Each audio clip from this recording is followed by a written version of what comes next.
Borewell वाला भूत। कहानी है पुणे की। रश्मि और निखिल पति पत्नी थे। सॉफ्टवेयर कंपनी में जॉब करते थे और शहर से बाहर किराए के फ्लैट में रहते थे। ओहो, घंटों ट्रैवलिंग, ऊपर से फ्लैट का किराया। इससे तो अच्छा है पुणे में ही कोई घर खरीद ले, अब तो सेविंग भी काफी है। रश्मि की बात मानकर निखिल ने घर खरीदने का फैसला किया और अपने दोस्त की मदद से सदानंद नाम के आदमी से मिला जो घर बेचना चाहता था। देखिए, प्रभात रोड पर ही बड़ा सा घर है। वैसे तो चाचा का है, पर चाचा निसंतान थे तो घर मुझे देकर गुजर गए।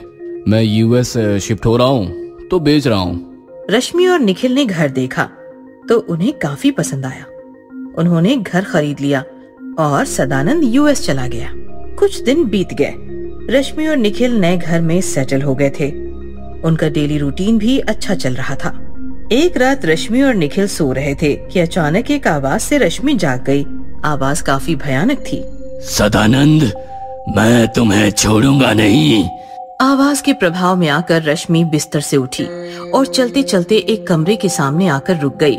कमरे का ताला अपने आप टूट गया, दरवाजा भी अपने आप खुल गया और रश्मि कमरे में आई। कमरे के बीच में बड़ा सा बोरवेल था जिसमें से अजीब आवाजें आ रही थी। अचानक रश्मि की पीठ पर किसी ने हाथ रखा। रश्मि ने पीछे देखा तो निखिल खड़ा था। रश्मि, यहाँ क्या कर रही हो? निखिल का ध्यान बोरवेल पर जाते ही वो चौंक गया। सदानंद ने हमें बताया क्यों नहीं कि इस कमरे में बोरवेल है? हमने भी ये कमरा कभी ठीक से नहीं देखा। रश्मि नॉर्मल होकर बात करने लगी। बोरवेल है तो अच्छी बात है, पानी की झंझट ही खत्म हो गई फिर तो। दूसरे दिन रश्मि निखिल के साथ जॉब पर तो गई, पर उसका रवैया ही बदल चुका था। लंच ब्रेक में किसी को बताए बिना वो चुपचाप घर लौट आई और बोरवेल के सामने आकर खड़ी हो गई। मुझे बाहर निकालो। रश्मि ने बोरवेल का स्विच ऑन किया और गार्डन में आकर बोरवेल का पानी पेड़ पौधों को देने लगी। पानी से सारे कॉलोनी में दुर्गंध फैल गई। लोग नाक मुंह बंद करके घरों से बाहर निकले तो दुर्गंध बढ़ गई। लोगों ने नोटिस किया कि रश्मि दुर्गंध वाले पानी से गार्डन भिगो रही है। लोग चिल्लाते हुए रश्मि की तरफ भागे। अरे ये पानी सड़ चुका है, रुक जाओ। लोगों की बात सुनकर रश्मि जोर जोर से हंसने लगी और पानी की धार से उसने लोगों को भिगोना शुरू किया। दुर्गंध वाला पानी शरीर पर गिरते ही लोग भाग गए। शाम होते ही निखिल घर आया तो उसने देखा गार्डन के सारे पेड़ पौधे सूख चुके थे। निखिल गुस्सा हो गया और अंदर किचन में आया तो रश्मि खाना बना रही थी। क्या जरूरत थी कॉलोनी के लोगों के साथ बदतमीजी करने की? पागल कह रहे हैं तुम्हें? क्या जरूरत थी बोरवेल शुरू करने की? खाना बन गया है, मुंह हाथ धो लो। रश्मि की आवाज अजीब थी, मानो कोई पुरुष बात कर रहा हो। क्या हो गया है रश्मि? दोपहर में ऑफिस से भाग कर आ गई। मेरी तबीयत ठीक नहीं थी। क्या हो गया है तुम्हारी तबीयत को? क्यों ऐसे बिहेव कर रही हो? गहरी रात हो चुकी थी। निखिल सो रहा था। अचानक एक भयानक आवाज से उसकी नींद खुली। सदानंद, मैं आ गया हूँ। निखिल डर गया। उसने देखा तो बिस्तर पर रश्मि नहीं थी। अचानक उसकी नजर सीलिंग पर पड़ी तो उसकी आंखें फटी की फटी रह गई। रश्मि ऊपर लटकी हुई भयानक भूत बन चुकी थी। जोर जोर से चिल्ला रही थी।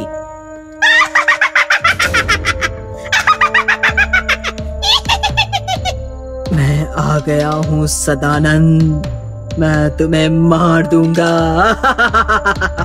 ऐसा कहकर रश्मि निखिल की छाती पर कूद पड़ी और उसने निखिल पर हमला किया। रश्मि छोड़ो, क्या हो गया है तुम्हें? रश्मि निखिल पर लगातार वार करती रही। निखिल ने रश्मि को फेंक दिया और भागता हुआ बोरवेल के कमरे में आ छिपा। निखिल ने मोबाइल निकालकर सदानंद को कॉल किया। सदानंद, क्या किया है तूने? मेरी बीवी पागल हो गई है, बार बार तेरा नाम ले रही है, और ये बोरवेल, ये सब क्या चक्कर है? सदानंद ने हंसते हुए कहा। माफ करना दोस्त, हुआ यूं कि मैंने चाचा की सारी प्रॉपर्टी हड़प ली और उन्हें मार के बोरवेल में दफना दिया। चाचा का भूत सता रहा था, इसलिए घर बेच के यूएस शिफ्ट हो गया। अब मेरा कोई कुछ नहीं बिगाड़ सकता, ना इंडियन पुलिस, ना इंडियन चाचा का भूत। ऐसा कहकर सदानंद ने फोन कट कर दिया लेकिन सच सुनकर निखिल की हालत बिगड़ गई थी। मतलब चाचा का भूत रश्मि पर हावी है और मुझे सदानंद समझकर मारना चाहता है। तभी दरवाजा तोड़कर रश्मि अंदर आई और चिल्लाने लगी, मेरा घर, मेरी जायदाद हड़प कर मुझे बोरवेल में दफना कर। तू यहाँ छिपा है सदानंद, मैं तुम्हें नहीं छोड़ूंगी। चाचा, मैं निखिल हूँ, सदानंद नहीं। लेकिन रश्मि ने निखिल को बोलने का मौका नहीं दिया। उसने निखिल को पकड़ लिया, खींचकर बोरवेल के पास लाई और निखिल के साथ साथ उसने बोरवेल में छलांग लगाकर अपने साथ साथ निखिल की जिंदगी भी छीन ली। भूतिया सेल्समैन। कहानी है कानपुर की। कानपुर शहर के बाहरी इलाके में 2 साल पहले मानसरोवर हाउसिंग सोसाइटी खड़ी हुई थी। राघव और ललिता की नई नई शादी होते ही उन्होंने अपना फ्लैट मानसरोवर सोसाइटी में बुक किया। दोनों सोसाइटी में रहने आए तो सोसाइटी देखकर ललिता खुश हो गई। काफी सुरक्षित और सुंदर सोसाइटी है। हाँ, तुम ऊपर जाओ, मुझे चेयरमैन ने बुलाया है। राघव चेयरमैन से मिला तो चेयरमैन बोला, सोसाइटी में आपका स्वागत है, आपको पूर्ण सुरक्षा मिलेगी, बस एक बात का ख्याल रहे। कौन सी बात? कोई सेल्समैन हो तो भूल कर भी दरवाजा नहीं खोलना। चेयरमैन की बात सुनकर राघव गुस्सा हो गया और ऊपर अपने फ्लैट में आकर ललिता से कहने लगा, क्या सेल्समैन की कोई जिंदगी नहीं होती? एक सेल्समैन के तरक्की के सारे रास्ते बंद दरवाजे के सामने आते ही बंद हो जाते हैं। तुम्हें सेल्समैन से इतनी हमदर्दी क्यों है? ललिता की बात सुनकर राघव चुप हो गया। दूसरे दिन सुबह राघव तैयार होकर ऑफिस निकल गया। ललिता दरवाजा बंद करके नहाने के लिए निकली तो अचानक उसे याद आया, अरे शैम्पू तो लाया ही नहीं, अब कैसे नहाऊं? अचानक डोरबेल बजी। ललिता ने दरवाजे के होल से देखा तो बाहर सेल्समैन खड़ा था। इसके पास शैम्पू जरूर होगा। ललिता ने दरवाजा खोला तो सेल्समैन बड़बड़ाने लगा, गुड मॉर्निंग मैम, मैं विकास ब्यूटी डोनर कंपनी से आया हूँ। सेल्समैन शुरू हो गया तो ललिता परेशान हो गई। अरे स्टॉप इट, मुझे बस एक शैम्पू चाहिए। ललिता ने सेल्समैन से शैम्पू खरीदा और सेल्समैन चला गया। दूसरे दिन सुबह ललिता नींद से जागकर हॉल में आई तो उसने देखा राघव सोफे पर बैठा है। ललिता पीछे से राघव को लिपट गई।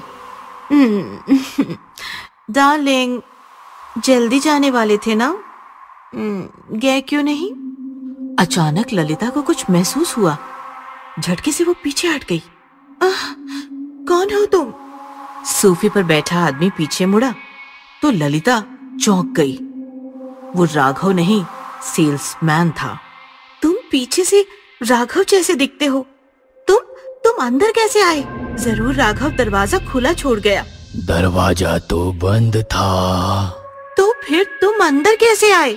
जो दरवाजा एक बार मेरे लिए खुल जाए वो दोबारा बंद नहीं होता। सेल्समैन जोर जोर से हंसने लगा और हंसते हुए भयंकर भूत बन गया। भूत को सामने पाकर ललिता की जोरदार चीख निकल गई। क्या चाहते हो तुम? क्या चाहते हो?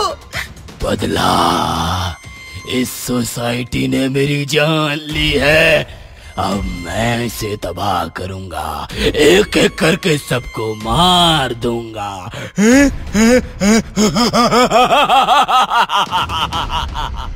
सेल्समैन ललिता की तरफ बढ़ने लगा और ललिता पीछे पीछे सरकने लगी। राघव अपना मोबाइल बेडरूम में भूल आया था। मोबाइल लेने वो वापस फ्लैट के सामने आया और चाबी से दरवाजा खोलने लगा, लेकिन दरवाजा नहीं खुला। ये खुल क्यों नहीं रहा? अचानक अंदर से चीखने चिल्लाने की आवाज आई और राघव डर गया। ललिता, क्या हुआ? दरवाजा खोलो। राघव दरवाजा पीटता रहा और अंदर भूत ने ललिता को गैलरी से नीचे लटका दिया।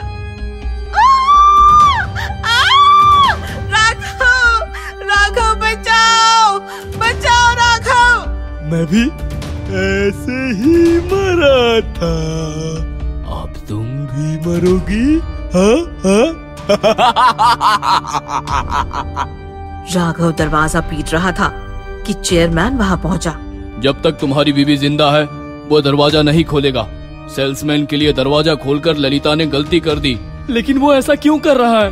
ये बात 2 साल पहले की है, जब ये सोसाइटी नई नई बनी थी।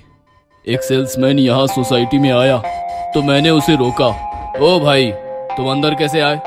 सोसाइटी में सेल्समैन अलाउड नहीं है। मैं विकास हूँ साहब, वॉचमैन से छिप कर आया हूँ। मेरे भाई को बड़ी नौकरी मिलने वाली है, उसके लिए पाई पाई जोड़ रहा हूँ। प्लीज मुझे ऊपर जाने दीजिए। ढोंग ना करो, भागो यहाँ से। मैंने उसे धक्के मारकर निकाल दिया तो वह पाइप से ऊपर चढ़ा और पैर फिसलने से नीचे गिरकर मर गया।